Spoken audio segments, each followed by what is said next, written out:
Hello, and again, welcome to Bit Depth. I'm Santiago Ramones, and this is Caleb. Hi. What would you rather go by, David or... Either way is pretty much fine with me, like, all throughout school and everything, like, having the whole mix-up of names has pretty much gotten me used to any, so I guess I will be Caleb throughout this. I feel like people who were your closer friends knew you as Caleb. Yeah, like, that was, because that was, like, my, like, elementary and middle school name, and then I tried to say, like, just screw it, I'm going by David throughout high school, and that kind of worked half of the time, and then people were, like, looking at me like I had some kind of, like, alias going on. And I was like, no, I'm not lying to you, I promise, it's both. Well, it is both. What ended up happening was just, like, teachers that didn't know you as well just called you David and then were very confused when anyone called you Caleb. Yeah, it was interesting. Yeah. Okay, so what do you do, or at least what do you want to do? So I was definitely going to say it's pretty neat, I guess, being on, because I feel like we're absolutely different as far as our, like, core philosophies and way of thinking it's totally different, and I feel like a lot of people get into the whole, like, echo chamber mentality where they're just, like, parroting each other back, and they're like, yeah, we're totally right about this. So it's cool that you're at least open to that. No, I enjoy either the discussion or the challenge or whatever the heck anyone wants to call it, but, like, it's not good to live in the echo chamber and just feel like, well, you know, obviously we're right over here, and anyone who thinks otherwise, because that leads to very, very dangerous the things. Internet, the most isolating thing ever, ironically. But at least as far as, like, what's your long game? What do you want to do? With life? oh, that's a big one right there. I guess have a meaningful life. I guess, and that's a really vague way to, like, phrase it, I suppose. But like, I don't know. Like, I really like writing. It would be. It's definitely on my life goals to have, like, at least one book. Under my belt by the time I die, so it's like, it's in print, that bit of me will be forever, or at least until Western civilization doesn't nuke itself or something. Hopefully not. yeah, but you know, that's I think not a lot of people do that sort of thing, or you know, you always have an influence no matter what, but it would be nice to have a little bit more of a, not like a legacy necessarily, but just kind of a something like an accolade, I suppose. Well, there's this kind of perception in society that, like, as you grow through your, like, early or, like, late teens and early 20s, that you're supposed to be working towards some sort of final goal.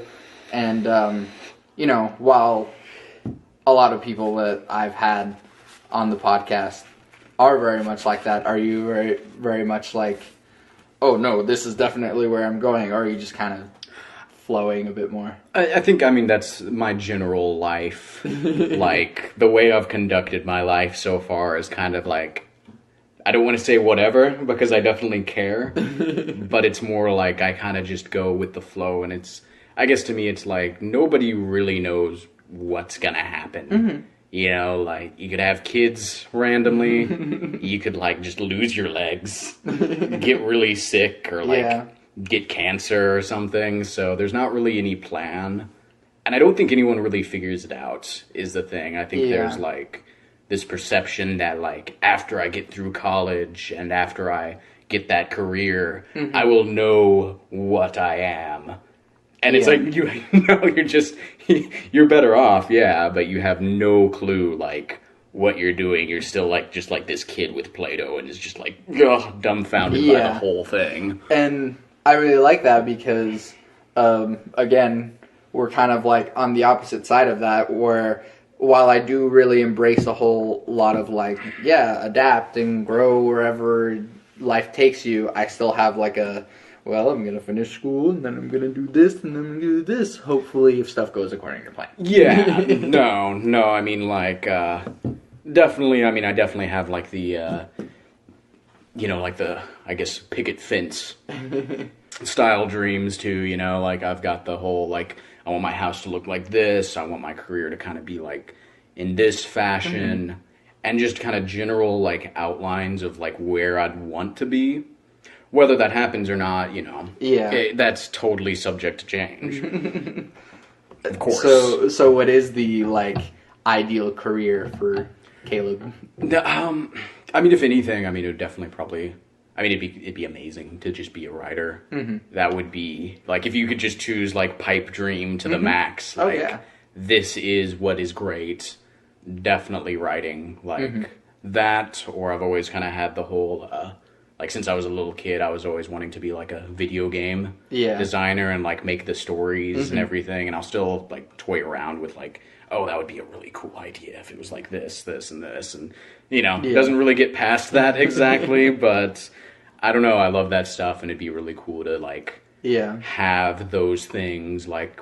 And I guess the point in my life, I suppose, is I don't like... Like, I'm okay with repetition, partially, but I'm not okay with endless repetition that you see, like, no results in. Diminishing returns. Yeah, like, cool, I get a paycheck and everything, but, like, literally, what have I done? Yeah. Like, I filled a slot, and that might be, like, partially, like, millennial, you're special kind of mentality coming out there, but I would at least like something to be, like, after 6 months, maybe even like 5 years, 10 years, whatever, it's like, look at that. Like, I made something possible, Yeah. And that's, if I can have that, I think I'm probably okay, And I think a lot of people who are, especially on the creative side, because that's a lot harder in, especially capitalism, to try and manage to be like, yeah, I want to be an artist or I want to be a writer and have that sustain my life to get to the point to where I write a few books and that's what I do.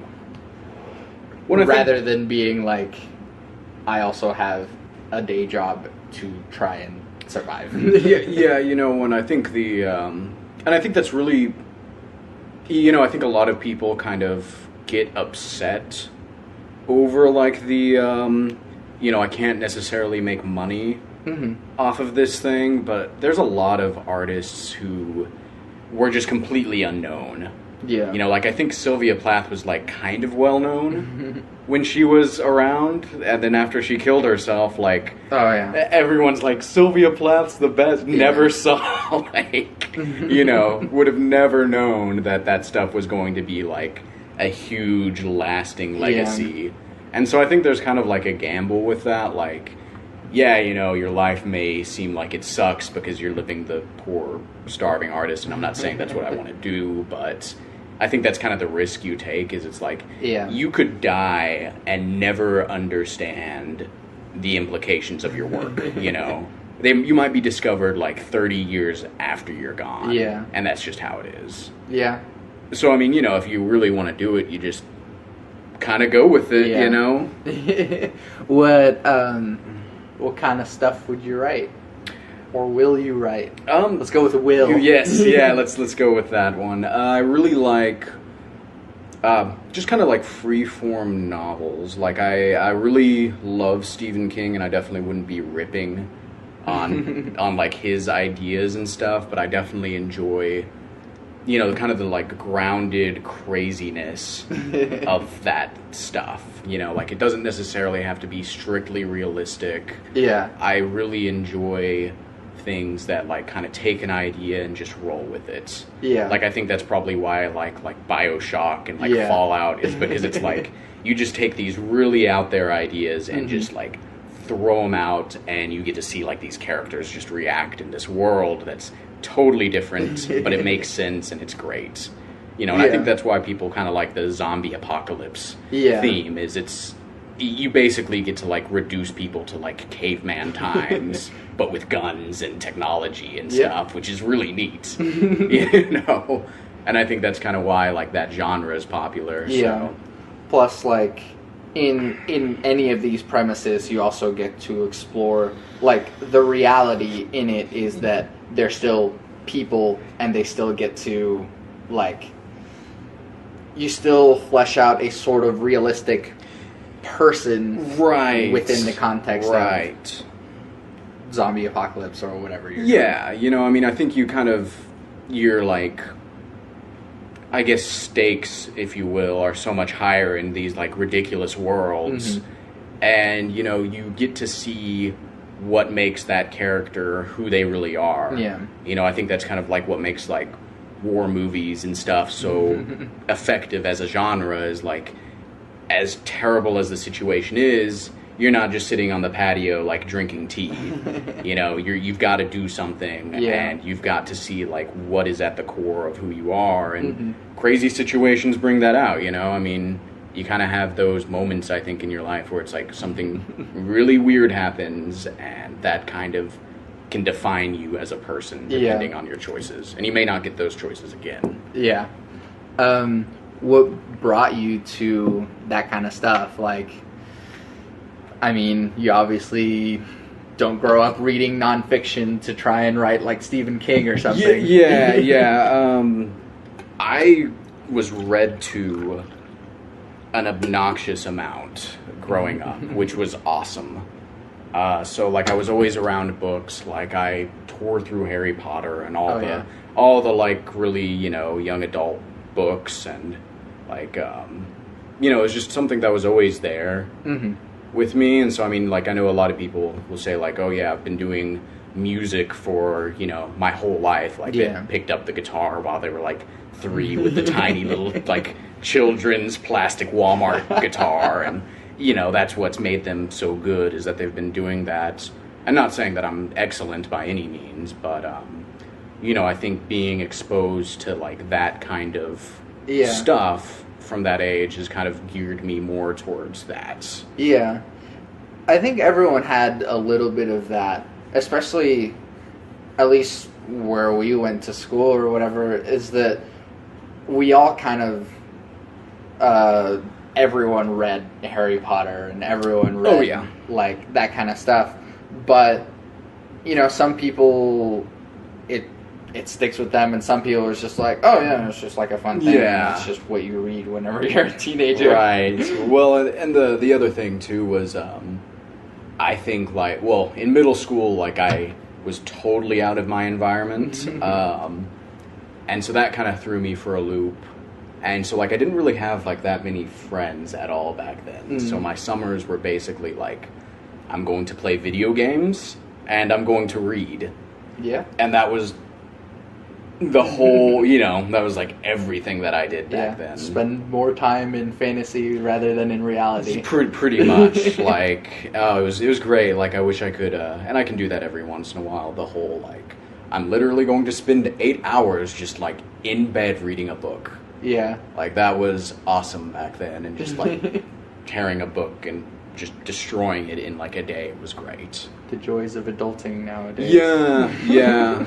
Well, and I think, too, like, like, all the tech and everything now, it's like, what's up with Facebook? What's up with this? And you kind of, like, you gotta look at everything else instead of just, like, I'm totally content here to just sit here and read, because I didn't have like a smartphone back when I was like 12 years old and stuff. To entirely digress, but I think that our generation might be the one to like try to start raising kids like slightly away from the like technology and like at least not the technology, but like the social media stuff, because there's kids now who are just like entirely engrossed in that. It's crazy. Like, I'm surprised any kid nowadays can even like hold a pencil. Yeah. Like, it's ridiculous. Like, I remember seeing people, like, giving their, like, 8-year-old kid, like, nicer phones than I had. And I'm Yeah, just like, exactly. why? Like, that's insane. And, you know, if, like, my metaphorical kids that I will one day have, like, I don't think I'll really give them a smartphone until, like, probably like high school, and maybe, and even then it'd probably be like, you're gonna have to work for that if you want a smartphone. Exactly. I'm not providing this for you. You don't need it. Yeah, because there's like a break in between, because there's the people who grew up without it and then hit adulthood and were like, oh my gosh, look at this stuff, I can be connected all the time. And so their kids are like now connected all the time since forever. Yeah. And I think, you know, I think we're in the interesting position of, you know, one, being somewhat detached. Not to get into the whole, like, super nostalgic 90s kid kind of stuff that everyone's into these days, but, you know, I think we were kind of detached from tech growing up a little bit more than, you know, the true, like, millennial kids nowadays, where it was literally, you've always had fast internet, you've always had cell phones, you don't even know how to use, like, a normal phone anymore. And, you know, I think, like, the parents of those kids didn't really understand, like, maybe you shouldn't let your kid stare at a screen for, like, 16 hours a day. But it's so easy. It is. No, I mean, it's parenting is so easy with an iPad. yeah. You know, I think it's kind of like people were freaking out. I think probably like in the 80s and stuff, when cable was a thing. Yeah. That you could just, like, literally just plop your kid out on a couch, let him watch MTV for, like, all day long, and there you go. You know, you don't need to hire a babysitter anymore. Like, the TV is the babysitter. Yeah. But now it's gotten to the point where it's like, it literally will just occupy all of their time. And I think that's kind of the difference, though, that we got to bring the fantasy world with us rather than the fantasy world following us around. Yeah, you know, I guess, you know, like, I think kind of like, it's a little bit off topic, but I think a lot of the issues nowadays, you see it on a lot of, I guess, in the Tumblr side of the world, is you see these people, like, really, like, clinging to, like, these, like, identifiers. Yeah. And if you, like, actually, like, look at them, that doesn't make you, like, a full person. Yeah. You know, like the whole, like, ridiculous gender things, like, not like, oh, I either, like, identify as a man or a woman, or I want to be a woman and I'm, you know, trapped in this man's body or whatever, but more like, I am, like, cosmic gendered. Like, and I don't know how much that exists outside of Tumblr. Like Wolfkin or whatever, like that. I am the refrigerator kin. I like to put things in my pockets, and I just feel like they need to be cold all the time, so I must have been a refrigerator in a past life. And, yeah, I mean, we don't have to devolve into that conversation right now. No. But, you know. But I guess the point that I was trying to make is, like, we, as, like, a society, aren't good at anything. I'm breaking English right now terribly. I'm terrible with this stuff. But, you know, I think that we have stopped doing things, you know, like, you don't know how to work on the car, you don't know how to, you know, do anything. Like, you literally just stare at a TV screen for, like, 16 hours a day. You have no skills. You can read, but everyone can read nowadays. Yeah.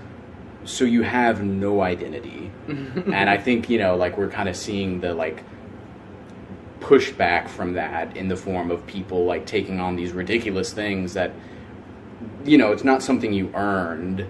You know, it's not like a title that you're like, yes, because I did this, this, and this, I am therefore this. Yeah. It's just, I am this because I was born that way. Accept me. I am this way. Yeah. it's not, that doesn't make you a person. You know? Yeah. Well, turns out we're curmudgeons, Caleb. Mm. But anyways, so I mean, the level of fiction that really drives you, like, what's your favorite video game, even? Oh man, that's definitely a multi-tiered Go for answer. For sure, I mean, like, I always, grew up with, like, Zelda.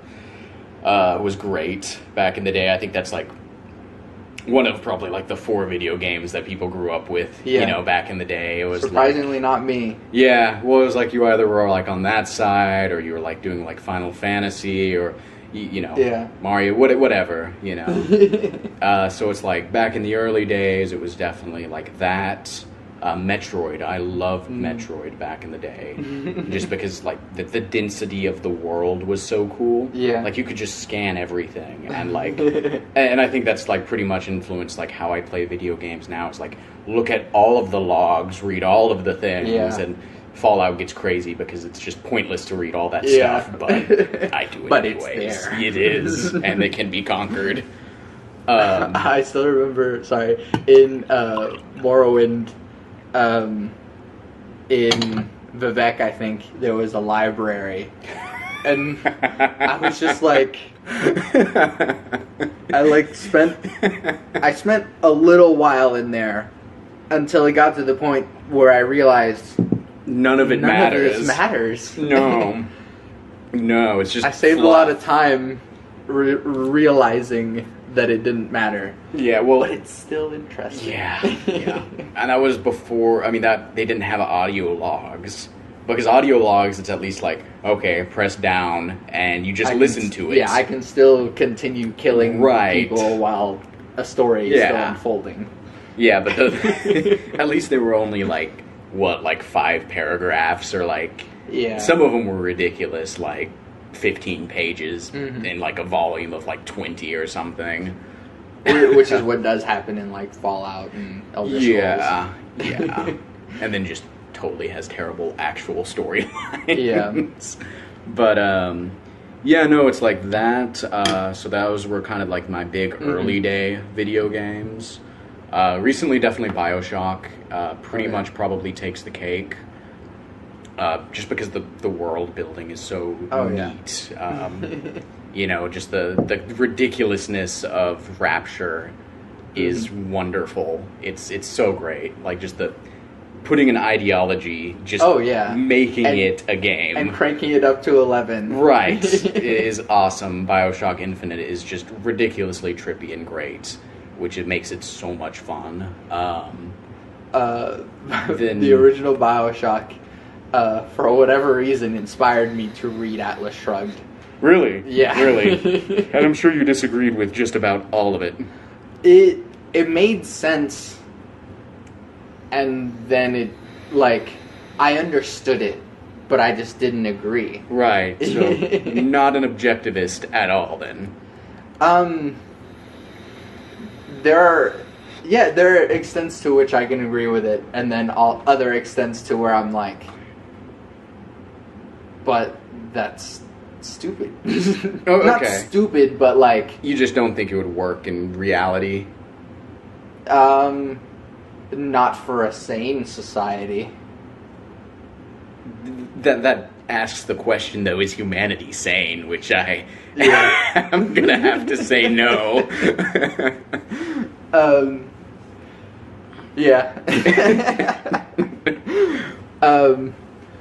Okay, well, so yeah, BioShock and stuff. So I mean, you like interesting worlds. Yeah, just that sort of, just world building's really cool. And I guess it's really neat to watch, like, if you look back in time, nothing was as Art Deco as Rapture was. There was never that kind of world in existence, but you get to see what it would look like if it literally was fully realized. There's I not mean, enough gold there's no to make it that cool looking. There's not enough wood in the world to make it that cool. But yeah, seeing that, and then like I loved Fallout 2 just because of the 1950s feel to it, and just the whole white picket fences just being demolished. Oh yeah. And just the ridiculousness of being in a world that's just so optimistic and happy, and it's just all ruins now. It captured it so well though, because while it was so optimistic and being like, oh, this is the American life, but then also like, but make sure that your storm shelter or your fallout shelter is well stocked, because those commies are surely gonna nuke us. Right. And I think I was watching this thing on YouTube. It was talking about just kind of like the way, I think it was Wisecrack, if you've ever watched any of their stuff. A little bit.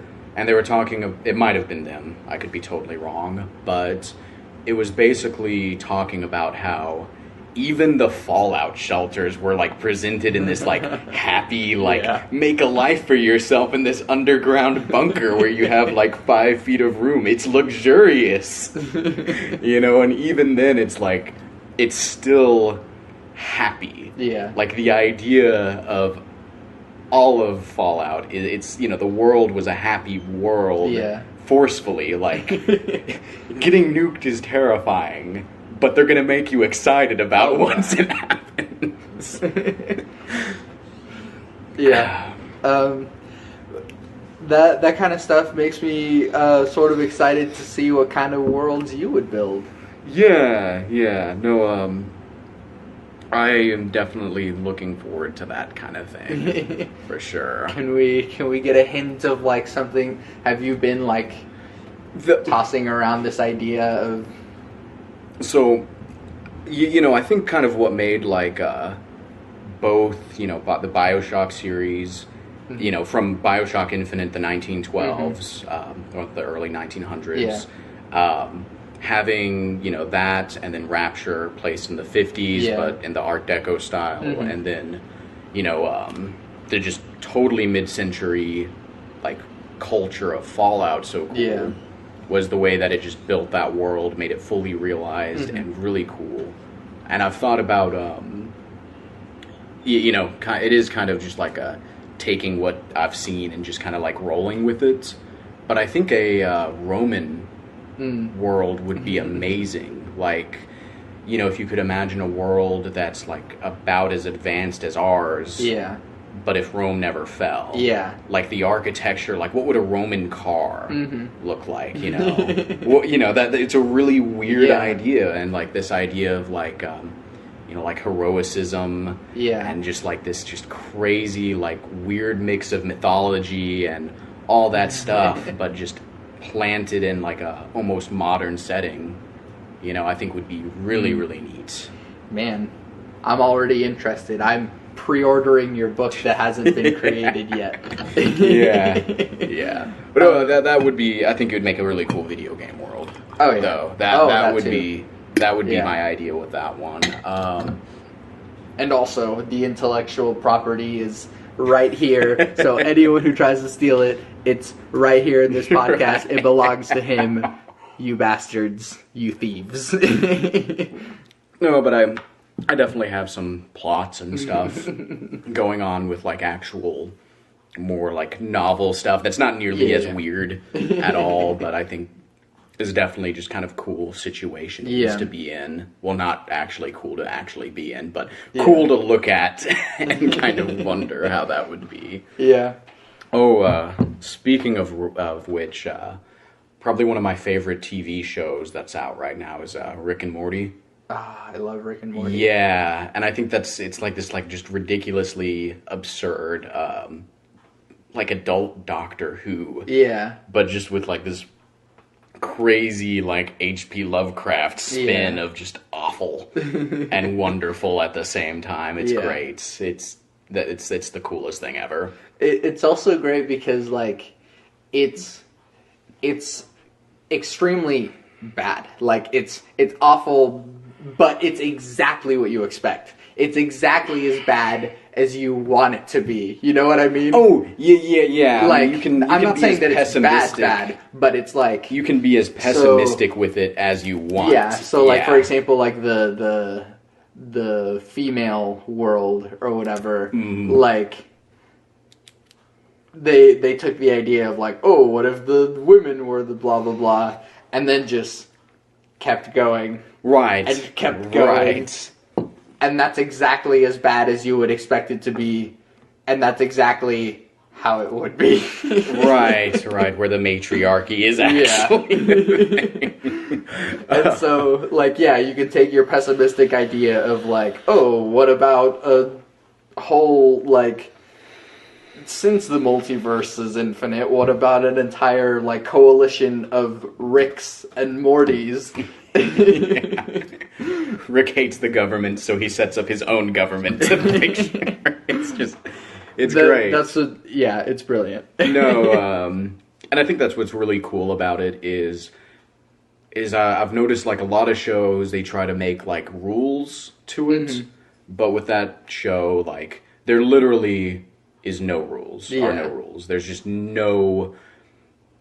Anything can happen. Just absolutely anything can happen all the time, and that's great. Yeah. You know, so any episode can be just off the wall, completely different. You know, you can have a medieval episode, and it totally works, and there's stair people, and it's great. Like, yeah.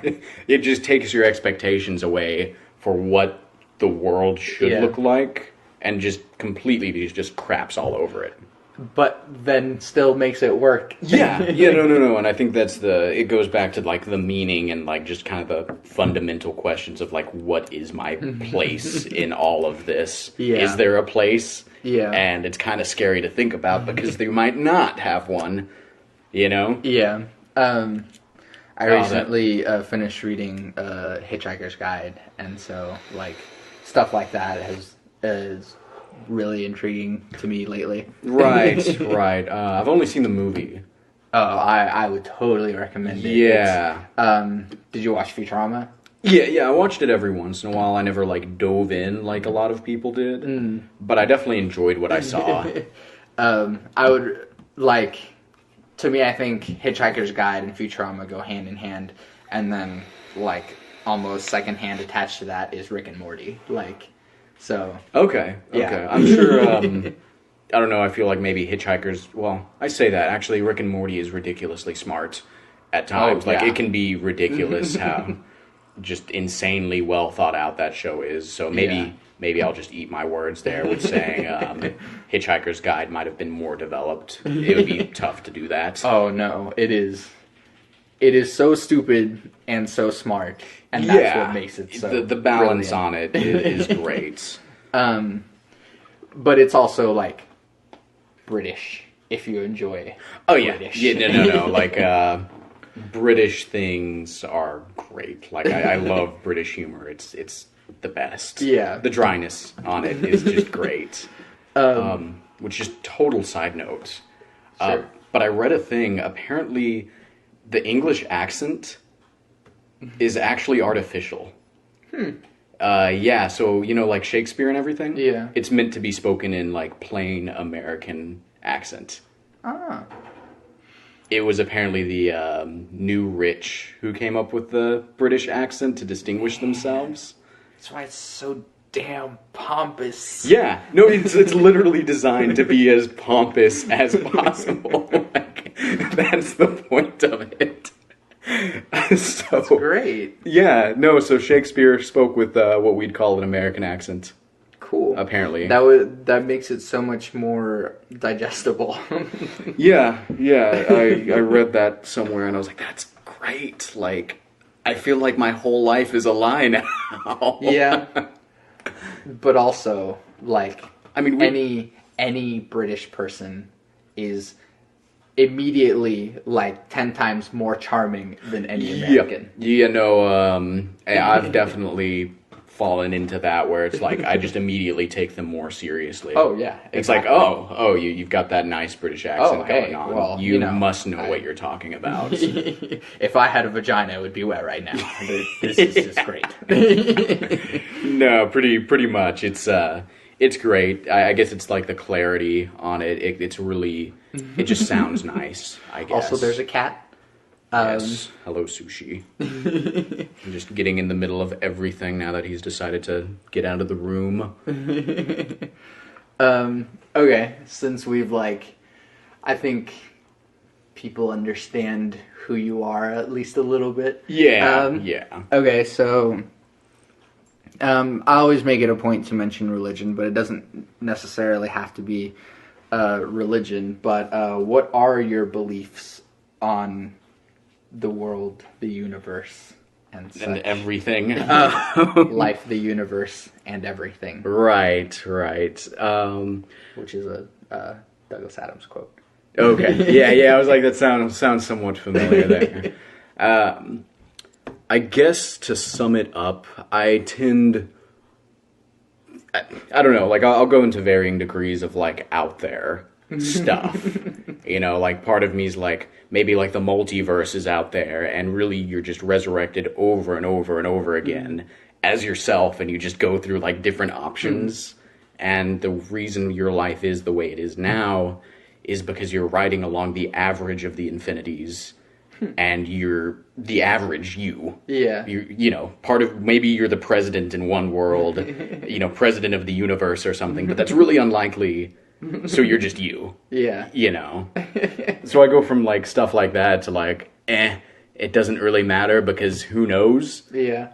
And so I guess to sum up my more realistic philosophy, it would be summed up as, I guess, a philosophy of freedom. Yeah. More or less. I think that is pretty much the vital end. To the very core, I find myself to be much more of an individualist than a collectivist. Okay. Just hands down, every time. I think that's what makes people people. Okay. Is being an individual, being able to choose for yourself, and the collective radiates outwards from that. Yeah. So everything, it's, I guess if you were to have a flow chart of things, it would be, can the individual fix this? If not, can the family fix this? Yeah. If not, can the community fix this? If the state, government, world, and it all comes back, but if you can fix it as the individual, you ought to. Okay. And since this is your podcast, I feel like you're sort of expecting some pushback. I just want you to explain. Okay. Yeah.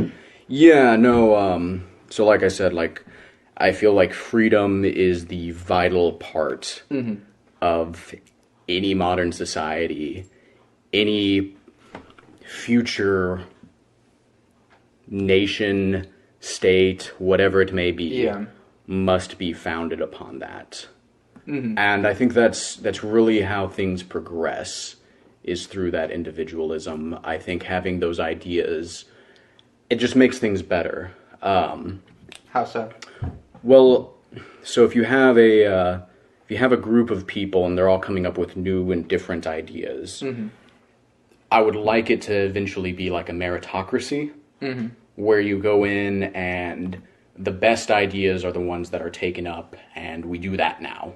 Yeah. And if you just go and the cliche of just goose stepping all the way there, you could just be like, well, this is a really crap idea, but we're following that idea to the end, and it's let's not do that. Exactly.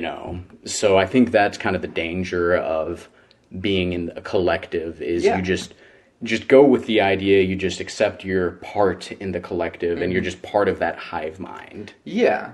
And what makes it's fine. What makes the whole better is the coming together of different ideas. Right. And I don't disagree with you there, actually, but no. I definitely have listened to some of the other ones, and definitely just knowing you through high school, I know your ideas on why may have changed, but Yeah. the core ideas are just generally kind of there. So what makes the individual so individual? What makes the individual so individual? I mean, I guess like literally everything about them. What they choose to eat, how they choose to sleep, Yeah. whatever their choices are, make up the larger part of their life, you know, and that's the thing that matters, I think. I mean, you know, great, you can work in a factory all of your life and you can do great things, quote unquote, because Yeah. you're working as a factory worker.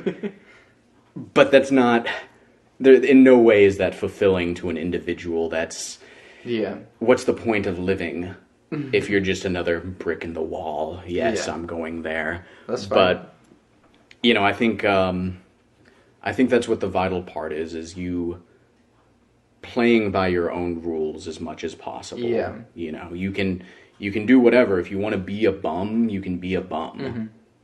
But you're going to have the consequences of being a bum. Yeah. And you're going to have to live with that. If you're not happy with it, again, can the individual change it?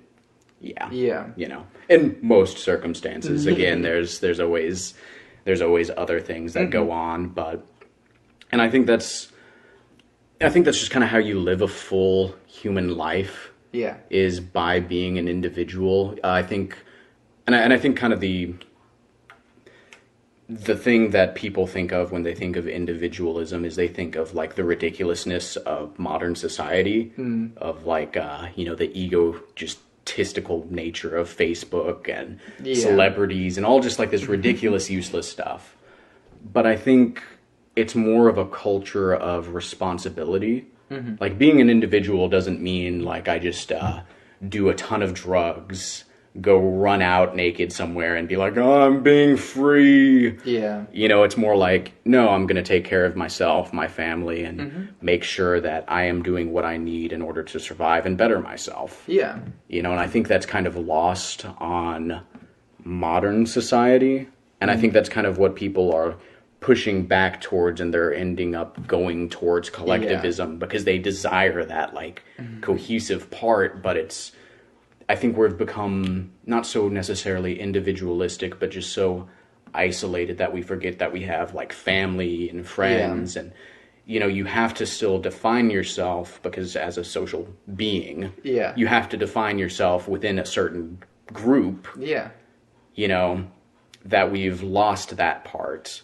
And really, I think it's more of you choosing to be part of a group. That's the individual choice. Is I am this because I have chosen to be on this team. You know, and I know a lot of people don't like the like us versus them mentality, but I think it's good, actually, Why? in a certain sense. Okay, so you know, we have made more technological advancement from like what 1945 up until the 90s. Yeah. And you know, we're still doing that because we're riding the coattails of you know, the technological progress of computers, which just also tends to just better itself on its own. And then the internet is Yeah. infinitely improving itself. Yeah, exactly. And eventually we'll just get the giant we'll just get Skynet and it'll be great. And by that I mean it'll be terrible. But no, I think that stemmed from competition. We would have never gone to the moon if it wasn't for the Russians. China's not going to the moon. They you know, they're probably China didn't need to go to the moon. No one needs to go to the moon. Like, you know, if you're just going up there, it's just almost utterly pointless. Yeah. But we did that to be like, ha, we planted a flag here first. You know, just this kind of ridiculous goal of like, why are you doing this again? Yeah. Because we can. You know, and out of that, I mean, we got Velcro.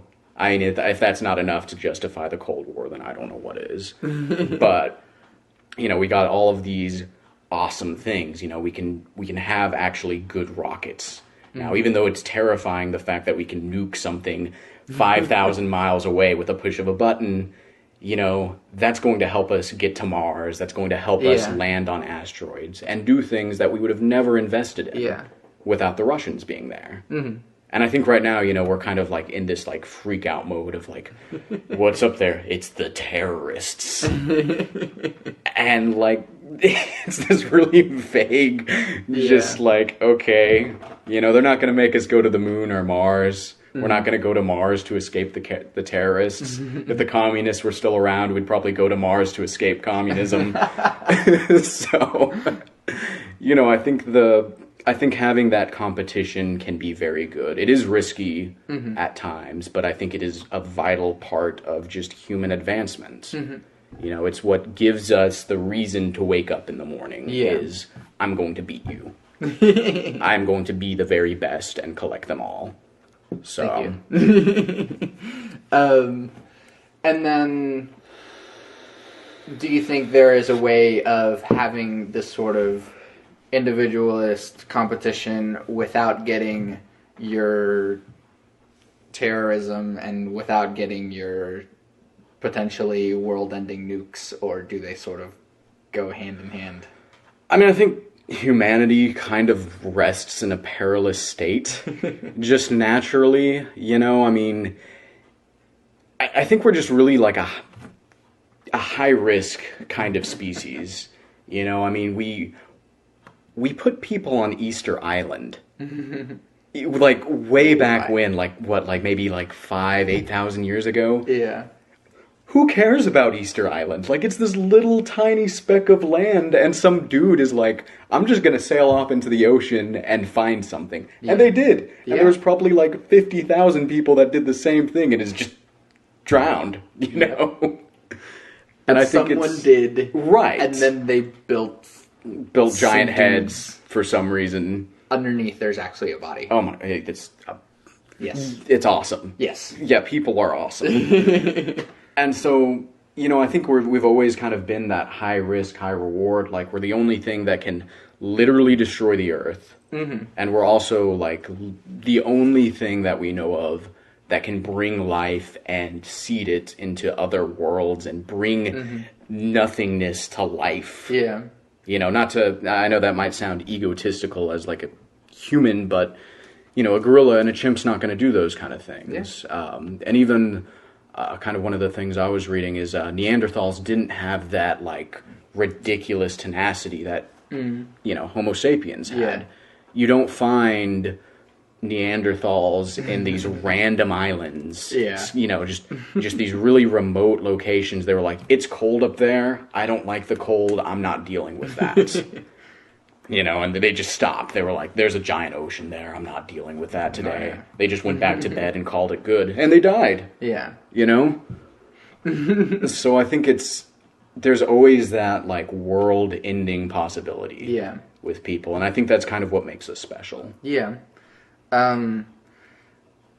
How do you think we don't destroy ourselves? Like, how would you go about not destroying humanity? Yeah, What can we do? I mean, probably just get to Mars, man. You know, and I think kind of the thing is like, if we can legitimately, like, seed Mars and bring this just dead planet to life, we can probably fix Earth too, to an extent. It might not be the same, but we can still live there. And I think that's kind of the, you know, people... I hate the, like, I hate people mentality that a lot of people have. Yeah. They're like, oh, we're the ones that are destroying everything, and look at those cute animals that we just ruined, you know? But I think that's kind of the thing is like, we're the only thing that could stop, like, an asteroid from just hitting the Earth and just resetting the clocks. Yeah. You know, we're the only ones with that kind of capability. And because of that, we need to make sure that we don't die along in the process. That's why environmentalism is important. Yeah. It's not about the animals. It's not about how cute something is or anything like that. It's about, will we make it? Yeah. How far can we push the environment to the brink before we die? Yeah. Because we would, you know, if the, you know, giant cataclysmic mass extinction happens, we're probably gone. You know, and that's I think that's the main point. Is it's like there's always going to be more animals. You know, something will live past us. You can't kill the earth. Freaking cockroaches, man. Yeah, no. I mean, really, like you cannot destroy the earth. Yeah. We can be destroyed. Yeah. Life itself, no. But what we would lose is we would lose maybe the one chance at having a sentient being walk this planet. I guess that was sprung from this earth. I mean, I guess aliens are possible, but, you know, we're the only ones that we know of that can do these sort of things, and we might be the only ones billions, millions, however many years ahead. And that's where the risk lies, is we can do great things, and that's why it matters to be an environmentalist, per se. We can push it to the brink, you know, and I guess that's my point, is as long as we can jump off this rock and get somewhere and make new things, we're good. You know, I think that's kind of like if you were to put like a destiny, like a manifest destiny on humanity. It's we are the ones that are going to bring the life. Yeah. So I think that's what the important part is. I know I just got off on this ridiculously great. crazy tangent, but I love it. That's how my mind just kind of like, yeah. That's how it works, I guess. Yeah. So then, I actually really, really love that mentality. And then, because it's a wonderfully fun question, I mean, well, before that fun question, let's go with this less fun question. Oh, great. God? God? Question mark? I mean, I guess it's one of those, I mean, does anyone really know? Sort of things. I mean, but you. Are you God? Whoa. God. No, I think, I would certainly, I guess I would describe this as my mentality is God and I have our arguments. That is how I would describe what I think. And it shifts between, you know, do we matter, do we not matter? Kind of the Rick and Morty, like, existential just crisis that is life. Like, what is purpose? And all that nonsense with, like, yeah, you know, we could have a purpose. Yeah. You know, and I've seen the argument, like, if we are literally the only sentient life ever in the universe, there must be something going on, you know, and, I mean, you know, we could always just be, like, part of some crazy simulation, and that's literally what it is. Much more likely. Huh? Much more likely. I mean, it could be, you know, I mean, it's like I just keep on going back to Rick and Morty, I created a universe to create power, and this thing created a universe. It's just this endless cycle of just what the hell. And I mean, you know, it could be, I don't know, you know, I definitely can't argue for any answers. I think it would be foolish to argue that this is definitely what's happening. You know, and I think keeping an open mind is definitely a good idea. And I mean, I guess the thing is like you need to live your life. Again, I guess in the individualistic sense that I have, you've got to choose how you live, and whether that's through like a really strict religious dogma because that's what you think's important, you know, go for it. You know, if that's what you think is going to make your life good and your next life good, if that exists, good idea. You know, that's your deal. But if you don't want to, and you know, maybe you have some doubts or whatever, then maybe, you know, maybe not so much. Yeah. Before getting to the other fun question, you also draw the line, though, on the individualism, right? What do you mean? Like, yes, you can do whatever it is you want for your life and your next life, but then as soon as it starts going, yes, but then you also should because I think so. Okay, so we're gonna get into a big discussion here because you just opened up the can of I did. of worms, And I love it. and I've got a I think a fairly reasonable explanation here, is I believe that all morality stems from agency. Cool. Literally every bit of morality comes from agency. Taking someone's agency away is a crime. That's why it's such a big deal. That's why stealing something is wrong, is because you're stealing someone's ability to do this. You know, if you steal someone's guitar, you're stealing their way to play music. This is Immanuel Kant, isn't it? Huh. It could be. I Look just into it, please, because that is... I just distill stuff, and trust me, I'm probably just unapologetically just ripping off everyone's ideas. No, but I mean, it's much cooler because you didn't read the other ideas. So it all comes from agency. That's why rape is such a big deal, is because you're stealing so much of someone's choice. You know, and that's why murder is also such a big deal, is because you're literally taking away every other choice in their life that could be possible. You're stealing that away. And that's a big deal. Yeah. And so that's where it comes to from me. Like, if you're stealing from people their ability to choose, that's where you're doing wrong. Yeah. And there's going to be certain amounts of wrong that you have to do.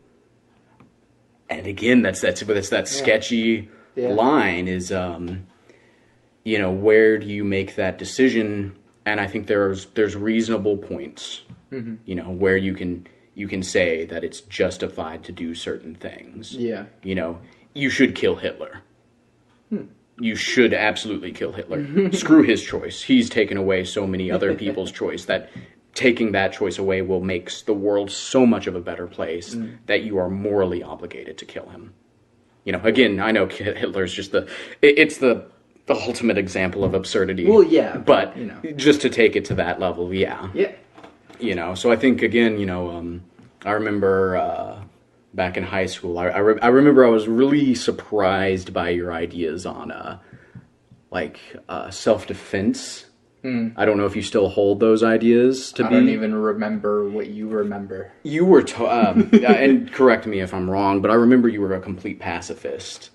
I mean, not necessarily pacifist as in you won't throw blows. You would play the non-lethal version of Deus Ex, and you would just stop. Like, I'm still. You're still okay.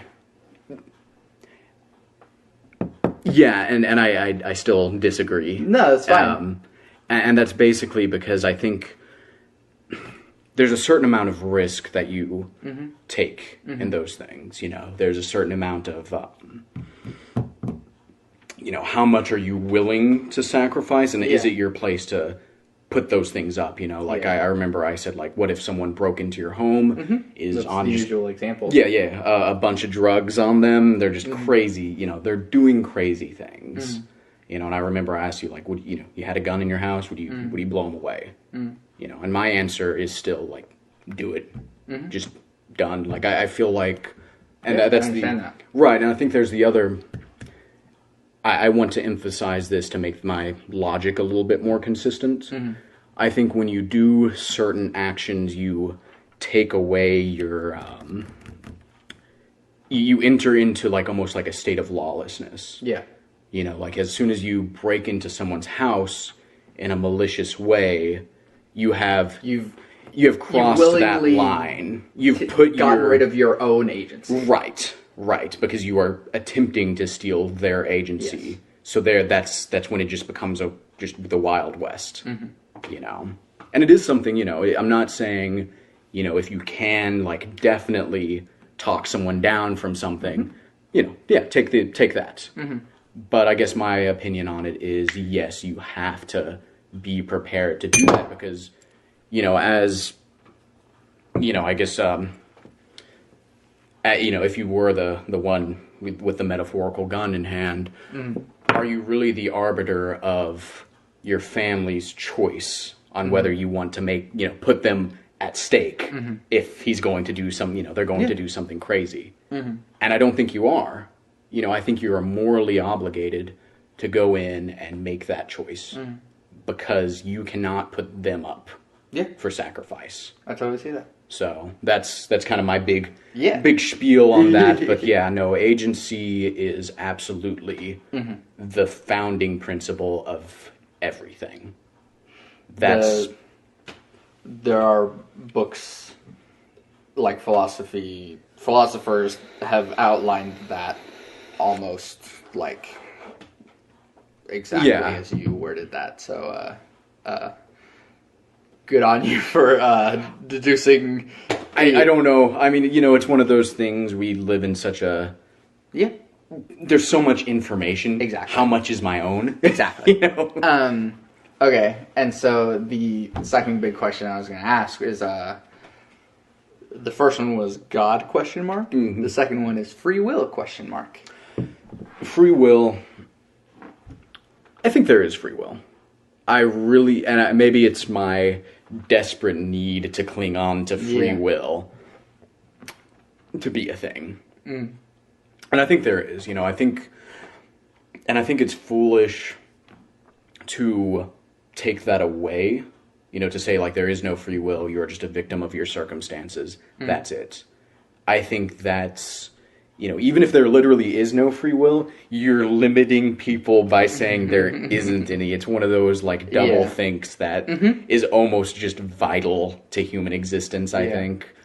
And I think it does exist. I think as wild as the human brain is and just ridiculously weird of a situation that we're in, I think it certainly could exist. And I think we're as flexible as a species as we are, I think we've gotten a little bit of evidence from that. Like, I think it's vital that we live within our nature, but there's still like certain parts of our nature that we might not want to emphasize so much and emphasize others. Like monogamy is a pretty weird thing, but I think it's one of the most noble parts of being human.